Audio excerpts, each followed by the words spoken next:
If you think that I'm super patriotic for most of the year, hoo boy, wait until we get to March.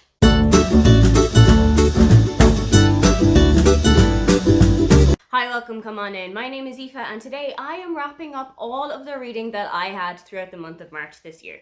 Every single March I like to make my reading a little bit more green themed. I like to read books that are set in Ireland, books that are written by Irish authors, and this year was absolutely no exception. I read 10 books across the month of March. I had 0 DNFs and every single one of those was written by an Irish author. I read 2 physical books, 1 ebook, and the other 7 were audiobooks. 8 of them were written for an adult audience, whereas 2 were geared towards YA readers. Across the month of March, I had a total of 576 pages and 71 audiobook hours. I read 2 genres in March that I don't think you would expect me to talk about much. I read 7 contemporary books, 1 historical fiction, 1 fantasy book, and 1 mythology book.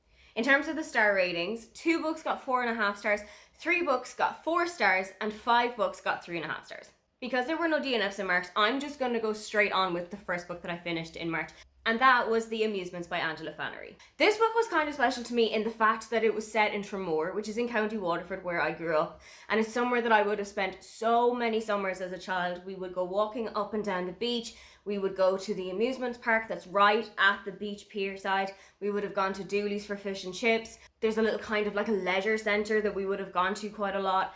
And I absolutely cherish all of those memories of walking around Tramore with my family. So reading a book that was set in my own county was something pretty special. The book starts out in about the 1980s and it focuses on Helen, who is a young girl. I think at the start of the book she's maybe 16, 17, and she's starting to study for her leaving cert and figure out where it is that she wants to go when school finishes.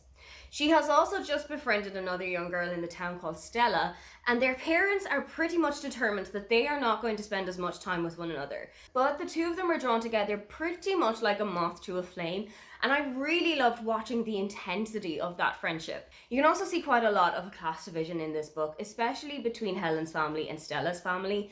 Stella's family were brought up in a very well-to-do middle-class area of Tramore, whereas Helen's family are much poorer. And you can definitely see a divide in the way that Stella's parents see Helen's family and the way that Helen's parents see Stella's family. For example, Stella's mother is pretty much adamant that Stella and Helen are not going to be spending any time together outside of school. They are not going to be going around to each other's houses. They're not to be calling each other night and day. And I thought it was so interesting to see that complete difference in upbringing and that complete difference in kind of family mentality, but those two girls were still such close friends with one another. There is quite a lot of toing and froing with this book. There are a lot of side characters, there are a lot of kind of little side quests that you go on, and I wasn't particularly brought in by any of those. One of them was of a family who had come to Tramore to stay in one of the holiday apartments, but their child had gotten sick, so they had to bring him to the hospital, and what that's like when your child gets sick and has to be hospitalized while on holiday. That was kind of the most interesting of the side characters and of the side stories, but I didn't particularly enjoy any of them.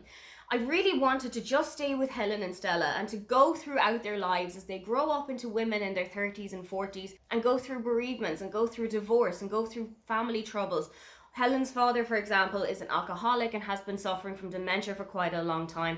Whereas towards the end of the book, Stella's mother is a widower and she's really still stuck in her ways. Whereas Stella has very much spread her wings and has moved to New York and has moved to Dublin. And I really loved watching their lives kind of evolve and to change and then bring them back together in relatively tragic circumstances. But I just wish that we had stayed with Stella and Helen. I didn't particularly care about any of the other people that were around the town. I've heard that The Amusements kind of started its life as a series of short stories, and I think either go with the series of short stories and publish it like that, or just publish it as a straight novel with Helen and Stella. But the way that it was presented now, it just didn't make sense. It was a little bit too disjointed and it was a little bit too kind of everything was happening at once and chaotic for me to kind of get excited about this book. Next is a book that I was genuinely so excited for as I heard that it was coming out. This is Spirit Level by Richie Craven. It is Richie's debut book and it comes out on the 25th of April. This book is about Danny, who is 24 and he's feeling a little bit directionless. He's not super in love with the job that he's in. His family is a little bit chaotic, but his friendship group is very tight-knit and very close together. One night, he and his friends all go out to a pub together to have a welcome home party for one of their friends who has come back from a year traveling around South America and brings her huge boyfriend along with her. Danny's a little bit disappointed because he and this girl had a bit of a fling together before she had headed away, and he's kind of hoping that they can pick up where they left off. Danny kind of consoles himself by talking with one of his friends, Nudge, who says, you know what, let's go home. This party's starting to get a little bit boring anyway. But Nudge is maybe about 3 or 4 pints deep by this stage. However, Danny is forced into the car with Nudge, and the two of them have an accident on the way home. Nudge is killed in the accident, but Danny survives. But what happens is that Danny can still see Nudge walking around and talk to him and interact with him. They don't know if this is some kind of survival guilt or if this is some kind of, you need to help me get to the other side, you have a side quest to figure all of that out. But Danny and Nudge decide that that's basically what they're going to do. They're going to try and figure out why it is that Danny is the only one who can see Nudge. Not even a member of his family is able to see him. So they go around Dublin looking for psychic mediums, or they go around looking for tarot readers to try and figure out what it is that's going on. Something else that I really enjoyed here is the discussion of men's mental health, which I feel is not portrayed a lot in books, but is definitely conversations that need to start happening. There are quite a lot of instances in this book where you can see Danny is particularly feeling low-spirited. You can see that Nudge is very kind of despondent about what his life had been before he passed away and the things that he would go back and change or the things that he would go and do differently. I really enjoyed reading that aspect of it. I feel like it's not a conversation that happens quite a lot, but I hope that people reading this book is going to start opening a couple of more doors. I also loved that this book was inherently Irish without being overly so that it would be alienating. One of their friends has a nickname because there's just a way that it happens in their life. His real name is Stephen, but on the roll call one day at school, it was misspelled as Sven, so that now becomes his name, and everybody except for his family calls him Sven. It's such an interesting and intricate part of Irish life that I thought it was just so well done here. But also there isn't anything that is so inherently Irish and that is so Irish nobody else is going to get it. It really does give the book a whole international appeal, and I genuinely think this one is going to translate well outside of Ireland. Next up, I read Aisling in the City by Sarah Breen and Emer McLysaght. This follows the titular Aisling. She has come back to her hometown. She has set up a pretty well-established brunch cafe, and they have also been the caterer for a huge influencer wedding in the area. Mandy Blumenthal, who runs an event company in New York, has heard all about the wedding and whisks Aisling off to work for her as an executive events officer. Aisling thinks that this is the most glamorous thing that could ever happen to her. She pictures herself as Carrie Bradshaw walking down the streets of Fifth Avenue with Manolo Blahniks on her feet and a Michael Kors handbag underneath her elbow. And it turns out that that's not exactly what's going to happen. Aisling does struggle when she first moves to New York. She has a very, very small social circle, which is something that she wasn't used to from the close-knit community that she would have grown up with. She moves into an apartment that is basically empty. She hasn't even got a bed spread to her name, and she really struggles with fitting into New York and how different it is to the area she grew up in.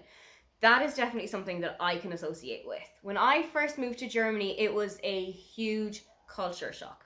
There was a completely different way of living in Germany to there is in Ireland. There are completely different social rules. There are completely different laws. There are even completely different opening hours for the shop. For example, if you come to Germany on a Sunday, don't expect any grocery stores or clothes shops or anything like that to be open on a Sunday. It is basically everything is closed. And that took a really long time for me to adjust to. And there are still times that I am still adjusting to it. So I definitely understood that whole kind of, oh my god, what have I done? Is this the biggest mistake I've ever made? I really also loved watching Aisling flourish as she moves to New York. And as she kind of settles in more and as her social circle kind of expands and she starts dating again, which is something that I really loved seeing. I loved to watch Aisling kind of move on from the teen relationship that she'd had. She and John had been together since she was about 2021, and I feel like their relationship had gotten stale in the previous 2 or 3 books. They weren't really on the same page with so many things. They had both moved to different countries by this stage. So I really loved watching her kind of spread her wings and find new friends and new love. However, there were a couple of things in the book that I really, really did not enjoy on this reread. I really did not like that John and Aisling, even though they were on completely different sides of the planet, were still in touch with one another. There were a couple of instances where I really had to roll my eyes and say, are you just clinging on to the past because it is comfortable and because it is familiar?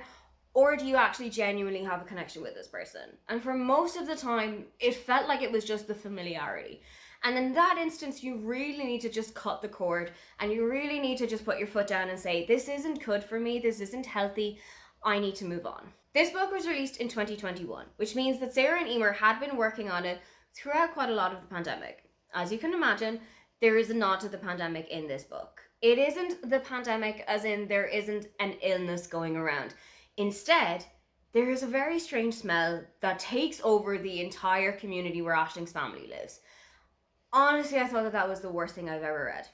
It did not make any sense. It was so convoluted. It was so kind of far-fetched that I just wish it had been left out. Either address the pandemic dead on and say there is a pandemic, people have to self-isolate, people have to social distance when they go out, people have to wear masks, or completely ignore it and set your book in a utopia where COVID never happened. Don't meet in the middle and come up with some kind of really weird idea of what COVID would be like if it wasn't a deadly pandemic. It kind of made a farce out of the whole situation, which was obviously incredibly serious and incredibly dangerous, and so many people lost their lives. But I feel like what they'd actually done with the pandemic kind of made light of it too much, and I really did not enjoy reading that part. I think I would have just skipped over it if I wasn't reading the audiobook. Next up, I did what I said I would do, and I did what I intend to do for 2024, and I read Aisling Ever After, also by Sarah Breen and Emer McLysa, to close out the Aisling series. At the beginning of this book, Aisling has opened the door in her apartment in New York to find her ex-boyfriend John standing at the other side. And that kickstarts an entire new way of Aisling's life, one that I really wish she didn't go through. I really wish that Aisling had stayed in New York and kept all of the growth and kept all of the self-confidence that she had gained in the fourth book. I really wish that that wasn't just ploughed through in the first 10 or 20 pages of this book. But I didn't get my wish, and Aisling and John both moved back to Ireland and start establishing new lives for themselves. They consider moving in together, and about 70,000 times in this book, John asks Aisling to marry him. She isn't ready for this kind of commitment, obviously because they have genuinely just gotten back together after an extended break of maybe 2 years. During that time, John had had a fiance, had moved to Dubai.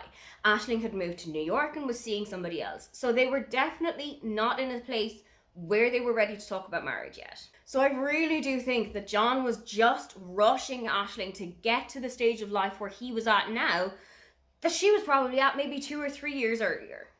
It really, really irked me, and I genuinely wish that John and Aisling did not get back together by this book. That's one rant over. There is another rant that I have about this book, and it is the idea of being child-free by choice. Two of the characters in here are in a separate relationship to Aisling and John's, and they are having quite a difficult discussion in their relationship, whether or not both parties want to have a child together. One of them is adamantly child-free, does not want to have children, has never pictured it in their life, whereas the other is seeing themselves as a parent, has always wanted to have children, and this is a fundamental incompatibility. There are very few, if any, couples who can survive such a difference in wants and opinions and dreams for themselves. There's no compromise that you can have that will keep both people happy. You can't have half a child, and it's not good for the child and it's not good for yourself if you have children just to keep your partner happy. In this instance, they should have broken up. They did for a little while and then they get back together. Honestly, they should have just left it as it was. They should have just separated, moved on with their lives. And I know that it's difficult, and when both of you want so different things, it is difficult to marry that idea in your head. But it has to be done. It is for your own benefit, for both of you, that you go out and find a partner who does want the same things that you do and doesn't want the same things that you don't want. And then you can build a life together and you can be happy together, and there are people like that out there for you. Overall, this book was not the book that I was hoping for. It really let me down in so many ways, but I think that the main problem that I had with it was just how much Aisling had regressed. It really felt like we were going back and meeting the same 28-year-old, new to the world, so naive Aisling that we had met in the first book, whereas this Aisling had had so much growth and so many things happened to her that would shape her as a person. It genuinely irritated me. There was one more thing that I didn't particularly like about this book, and that was the fact that Aisling's mother, who is a widow, was in a new relationship and was trying to blend the two families together. Aisling's mother had two children, and her partner also had two children, and they were trying to kind of make them not get along swimmingly, but even to just be civil with one another. And there were so many efforts on Aisling's side to kind of ingratiate herself with the two girls from the other family. There were so many efforts that she made to just kind of try and bridge the gap between them, but there was no push and shove from anybody. It was so barriers up, and it was so childish. For a group of people in their early 30s, the whole reaction to parents dating and their parents having a new partner and moving on with their lives, especially when it wasn't after cheating, it wasn't after any kind of infidelity. I think both of them had been widowed. It was just so childish. I know that it can be really hard to come to terms with when your parents are moving on and when they have a new relationship, but it was just so childish to watch a bunch of 30-year-olds act like 12-year-olds with one another. This was one of my most anticipated books for 2023, if not the most anticipated book on my bookshelf. So I'm really disappointed that not only did this not work well for me, but it left the entire series on a bit of a sour note. I really wish that we had just gone in a different direction with it. Next up was The Gifts That Bind Us by Caroline O'Donoghue. This is the second book in the All Our Hidden Gifts series, and I really enjoyed the first one. I read it back in October, and I went in with very low expectations. It was a fantasy book. It wasn't my usual genre, but I was completely blown away by it. I got the audiobook of the second one from my local library, and it is narrated by Siobhan McSweeney, who plays Sister Michael in Derry Girls, and I genuinely think she was the best woman for the job. She made the characters shine. They were so energetic, they were so warm, and I honestly think she was the best woman for the job. As with the first book in this series, we are following Maeve, Ro, Lily, and Fiona. Ro and Lily are siblings, and now Maeve and Ro have actually been in a relationship for quite some time.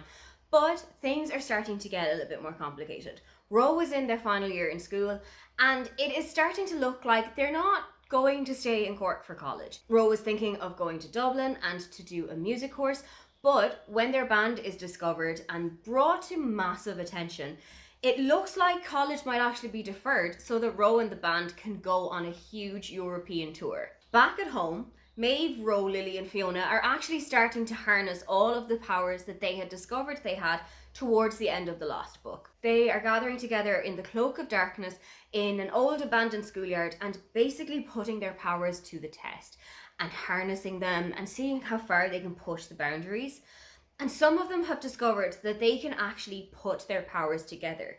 For example, Lily and Fiona can put their powers of healing and of light together to charge their phones. It is like having an inbuilt power bank in your hand. I thought it was so well done this way. I really loved watching them kind of discover their abilities and push the boundaries to what they were capable of and what was a little bit too much for them. But that really kind of fizzled away after about the first third of this book, and I wish it had kept going. I wish we were still seeing how much they can do with their bodies. I wish we could still see what they were capable of and the things that they were able to do with one another or by themselves. I'd have loved to have seen that stretched out a little bit more. Around 20% of the way through this book, we also meet with Heather, who is a new school guidance counsellor in their school. And it turns out that Heather might have a little bit more to do with the students than they think that she does. I had been a little bit wary as to new characters coming in, and I think I was correct to have been so. There were a couple of people who made me really question what their motives were. There were a couple of people that I had a little bit of a trepidation towards meeting, and it turns out that my gut instincts for this book were completely on fire. I will say something that was a little bit difficult to read was how much of a bad friend Maeve can be at times. There are times that she is exploitative and, to be completely honest, awful towards her friends. For example, copying from one of them in a school placement test where the other has absolutely no idea that they are doing that because Maeve has the ability to read minds. I really think that Maeve is a complicated character because she's a teenager and she's just doing what she thinks is the best. But that doesn't always make her the easiest character to read in this book. It's also pretty difficult to see her trying to catch on with her friendship from Lily and really trying to rebuild that, especially as Lily had been brought away from the first book. It was so heartbreaking to watch her try and rebuild that friendship when Lily was just genuinely having absolutely none of it.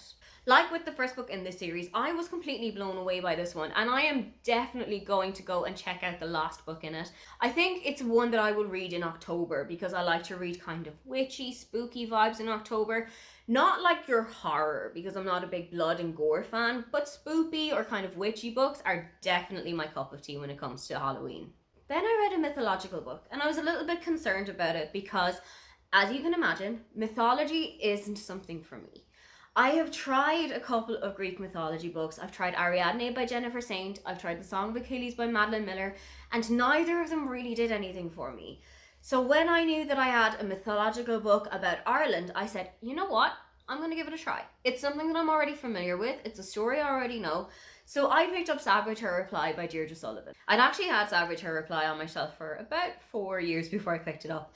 I got a copy of it from the publisher back when it came out at the start of the pandemic, and I tried it back then and I didn't really get into it. This book is a retelling of the mythology of the children of Lear. Lear is a king in Ireland, and he and his wife Alva have had 4 children: Fionnuala, Con, Fiachar and A. Ailbhe dies in childbirth, and Lear is kind of left without anyone to bring the children up.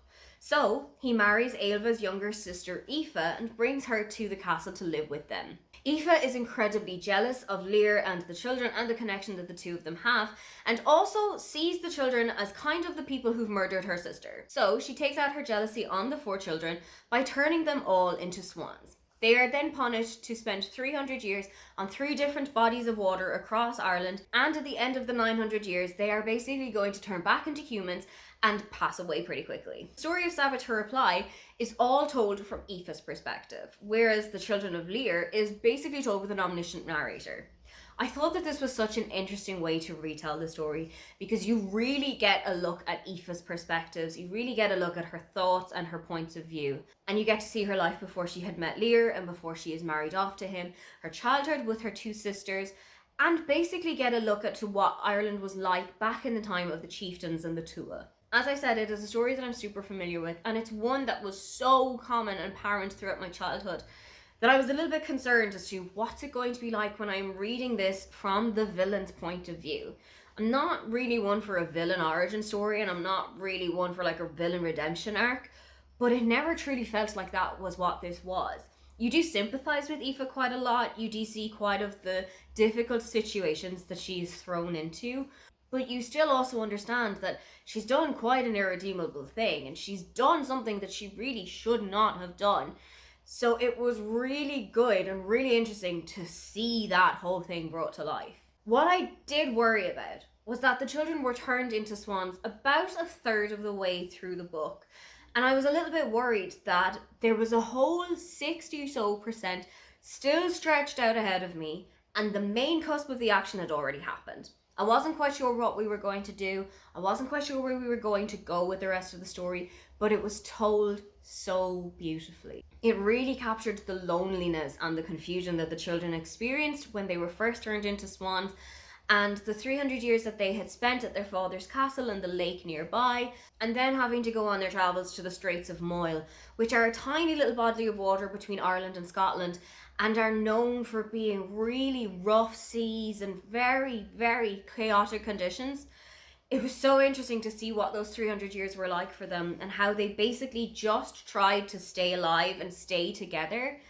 It really brought a whole kind of sense of kinship and community to the book that I wasn't expecting to see. I kind of expected it to all be about Aoife and all about her story, but it did marry the story of the 4 children into it so well. For people who are reading the book who are not from Ireland and who won't be familiar with the story and who won't be familiar with a lot of the terms that are used throughout it, there is a glossary at the end of the book that will give you not just the words but also the pronunciation in English phonetics, and it will tell you what the words mean and how they are used in everyday life. Irish was the main spoken language back when the book was set, and I really enjoy watching people kind of embrace the Irish language and include it more in books, so that was really great to see as well. While I had an arc, and it was an e-arc, there weren't any illustrations in the book, but I also want to point out that the finished copy has got some absolutely stunning illustrations by Karen Vaughan, so if you do get your hands on it, Absolutely go and cherish those illustrations. I read Whatever Happened to Birdy Troy by Rachel English, and I absolutely loved this book. This book is quite similar to Daisy Jones and the Six by Taylor Jenkins Reid, so if you really enjoyed that kind of story, I definitely think you'll find a kind of kindred spirit here. This book follows Stacey, who is about 30 years old at the start of the book, and she is a freelance podcaster. She has got a podcast series set up called Whatever Happened To, where she'll interview people from Irish pop culture or celebrities who have kind of fallen out of the public eye, and just basically find out what's happening in their lives now. Where are they living? What are they doing? What is their family situation? All of that kind of thing. She discovers that there was a band in the 1980s called the Diamonds. They had one huge #1 single. They were on top of the pops, and basically they disappeared overnight. All 4 of the members of the band were from a very small town in County Clare, and they had basically gotten together as teenagers. They'd gotten together as a kind of a school band. They were discovered, and then they were brought over to London to appear on Top of the Pops. They had a huge marketing campaign set out, and there was an album in the works, and there were follow-up singles to their first single, and then everything went quiet. Stacey is determined to find out what happened to the Diamonds, but also to discover the whereabouts of Birdy Troy. She was the kind of singer and lead guitarist for the band, and she hasn't been heard from ever since the Diamonds disbanded. When Stacey tries to find out what happened, she basically uncovers a huge, seedy past that nobody had expected and nobody had ever heard of happening. A whole reason why Birdy doesn't even want to go back to Steelestown, the area of Clare where she grew up, and why she's no longer in touch with any of the other members of the band. This book genuinely took me down so many paths that I wasn't expecting to go down. There were things that were discovered and brought to light that I had never expected to have happen. When you meet the band's manager, Kieran Murphy, you do get a kind of an uneasy vibe from him, and it turns out that you should have an uneasy vibe about him, but there was a whole other situation that was going on behind closed doors that nobody had any idea about. Even the other members of the band had no idea what was happening, and this was written so well. It was reminiscent of the Me Too movement that happened in maybe 2017, 2018, and I felt like it was tackled so well. It was brought to light really well, and all of the developments and all of the repercussions were all written super well, even if some of them had happened maybe a little bit too late for my liking. Somebody that I really associated with in this book was Stacey. I discovered that we were born in the same year, so we are exactly the same age. And we're also in quite similar situations in life. We're both in a little bit of flux. We're both kind of wondering what the next steps are going to be in certain areas of life. And I really enjoyed watching her rebuild her relationship with her ex-boyfriend Ronan.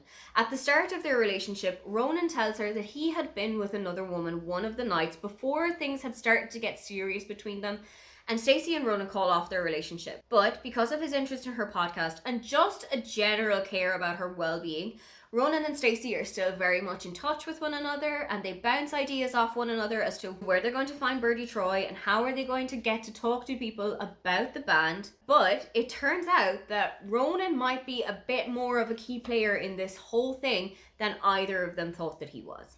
I also just really loved the look at the Irish music scene of the 1980s. I love Irish music, not just like the traditional fiddle and draw-on Irish music that you're thinking of. I mean bands like the Blizzards, I mean bands like Bewitched, I mean singers like Samantha Mumba. There are so many also undiscovered Irish talents out there that people have genuinely never heard of but have a huge following back in Ireland. For example, the Blizzards, a band that I've just mentioned a couple of minutes ago, are one that my brother and I are both really big fans of and have gone to see them live a couple of times. So to see that as it was back in the 1980s, when times were completely different to how they are now, it was such an interesting thing to see. I genuinely really enjoyed it. As of now, Rachel has published about 6 books, I think, and this is by far the strongest book that she has written of all of them. So, as I said, if you are a big fan of Daisy Jones and the Six, or you want to read something that is kind of about a band or a music industry, definitely go and check this one out. Next up is truly a book that exists and I read it. This is The Happy Couple by Nisha Dolan, and if you were to sit me down and offer me a briefcase full of money right now, I don't genuinely think I could tell you what was happening in this book. I can't really give you a very detailed plot summary about it. It is about Luke and Celine, and it is in the run-up to their wedding. They're planning out the final touches, and you also get to see some of the other members of the bridal party. you get to see one of the bridesmaids, who is Celine's sister, and I genuinely really enjoyed reading her point of view. I think she was the only character of the entire book that I actually liked. She also has a really great discussion about bisexuality and about the view of bisexuality from basically straight men, whose first reaction when you tell them that you are bisexual is to ask whether you want to have a threesome with them and their partner. It's not an isolated incident. There are so many women across the world who will have experienced that, and I feel like it was written in such a fantastic way. The other characters in this book, on the other hand, be it the bride or the groom or one of the groom's best friends, all of them were so unlikable to me. There was not a single person in this book that I thought was in any way redeemable. Except for Phoebe, the bride's sister. I genuinely didn't enjoy reading any of these people. There are also so many characters and so many points of view in this book that it's really hard to kind of keep track. It's very hard to keep track of who's speaking at any one time, why I should care about this person who's the narrator at the moment, what their connection is to the wedding or to the happy couple. And I just didn't get invested in any of their lives or in any of the stories that they had to tell me. What I will say about this book, and one thing that is good about it, is that it is quite fast-paced and it's quite short. I think the audiobook is maybe about 4.5 to 5 hours long. So it is something that you can bang out in one session, but I don't think it's one that I would go back to anytime soon. Next up, I read Arthur and Teddy Are Coming Out by Ryan Love. I had seen this book so many times. I've seen so many of my friends who really enjoyed it, and I gave it a good try. I actually thought that it was a pretty entertaining book, but there were a couple of things that kind of missed the mark for me. This is about Arthur, who is about 79 years old, and he has sat his wife and children down and told them that he is gay. He is now going to live his life the way that he always wanted to do it.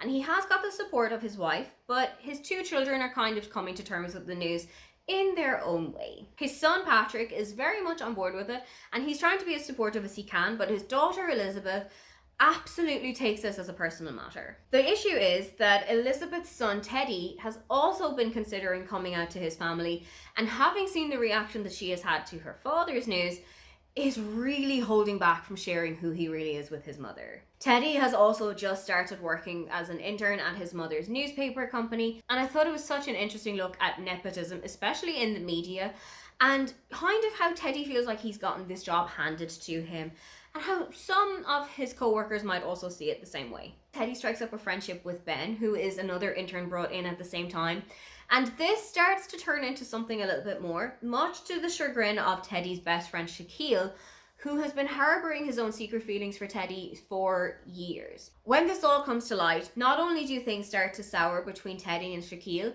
but it also starts to bring new light and new experiences into Teddy and Ben's relationship. Something that I really loved about this book, though, was watching Arthur become who he really was. It must have been such a lonely experience and such an awful time to basically have to hide who you were for almost 50 years. That is half a century of pretending to be somebody that you're not. I love that he had the support of his wife, and I love how much she was really on his side for him going out and trying to find new friends and trying to find new love, and then kind of discovering what it was that he wanted out of it in the first place. But small town England being small town England, there was quite a lot of pushback for Arthur about him being who he really was and being seen as bringing a lot of shame onto the community, something that I truly hated reading. I didn't enjoy this whole idea of, you've been lying to us for the entirety of the time we've known you. You're a completely different person now, so I don't think I can trust you as much as I had before. There's so little difference between who a person is before they come out and after that I just can't understand it, and I can't make sense of it in my head. There are some really interesting side characters that we meet in this book, and I was especially taken by the story of Sophie, who is the granddaughter of one of Arthur's friends. She comes to him and tells him how she can't wait to leave the area and she can't wait to go and live out her life. And I really wish that her story had had a different ending. I really wish that we had seen what could have happened to her. But I felt like what happened with Sophie was written so beautifully and was written so respectfully. It really did leave an impression on me. Something that I was slightly disappointed by is how Elizabeth's homophobia towards her father and her own son are never particularly addressed. There was never a moment where anybody sat her down and said, the things that you've said to me were not okay. The way that you treated me when I came to you and told you who I am wasn't acceptable. There was never any pushback from it. And I know that it can be quite an unexpected thing to hear, and I understand that it can take some time for you to make sense of, and you might have some questions and you might have some concerns. But I definitely did not like how Elizabeth responded to it. And I really do think that there should have been some kind of a discussion as to, I forgive you, but there are some things that we need to talk about still. And I really wish that that had happened, because I know that there's going to be so many other people out there who will have been met with the same reactions that Elizabeth gave to Arthur and gave to Teddy.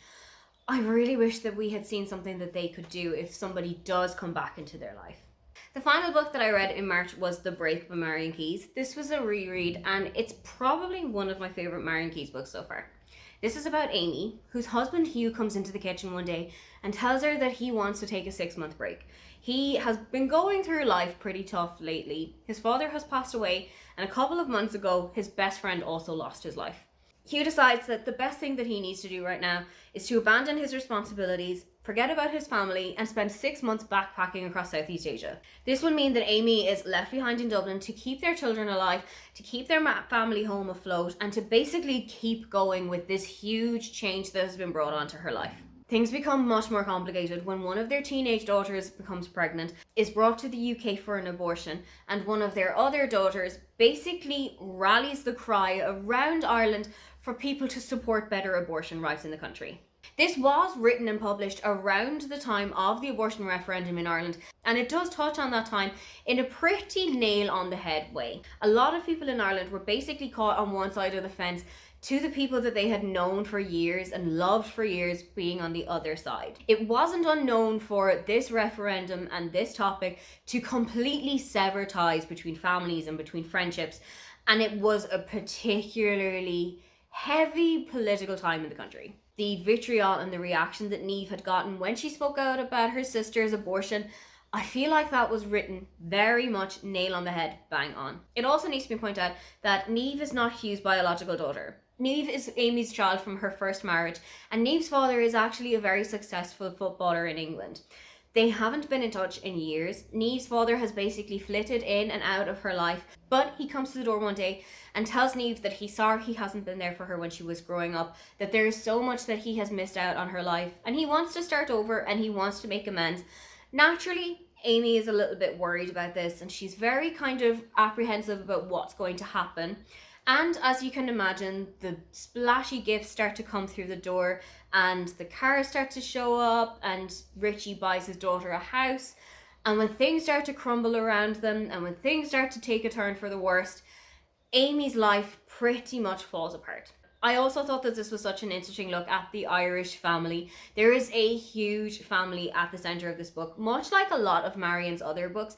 Marian herself grew up in a family of 5 children, and this is another thing that is featured in this book as well. I think Amy is the oldest or second oldest of 5 siblings, and you can definitely see that dynamic coming out in this book. There are little kind of pockets of friendships between the siblings, and there are little spats that happen between them, and that is something that I love reading. I love reading the dynamics of a big family. It's not something that I have, it's just me and one other sibling, and I really love reading about families that have more than 2 children in there, and the dynamics and the kind of hierarchies that go in there, and the kind of roles that everyone plays in the family.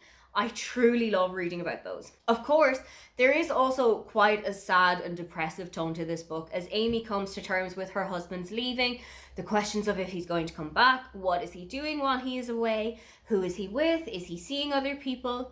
It is quite anxiety inducing, I will give it that. It can give a little bit of relationship anxiety when you are faced with the questions of, is the thing that happened to Amy going to happen in my life? And it's dealt with so well, and it is dealt with in such a kind of a gentle tone. I really love how this book was written. I felt it was so engrossing and it was so encapsulating. It's probably one of the best books that Marian has written so far. And I know that she's got another book coming out around the end of April this year. Cannot wait to pick that one up too. Those were all of the books that I read in March of 2024. What was the best book that you read in March? Or have you read any books by an Irish author so far this year? If you'd love to leave me a comment but you can't think of anything you'd like to say, then just leave me the green heart emoji. Don't forget to like and subscribe because I have new videos up every week. Now, get on out of here.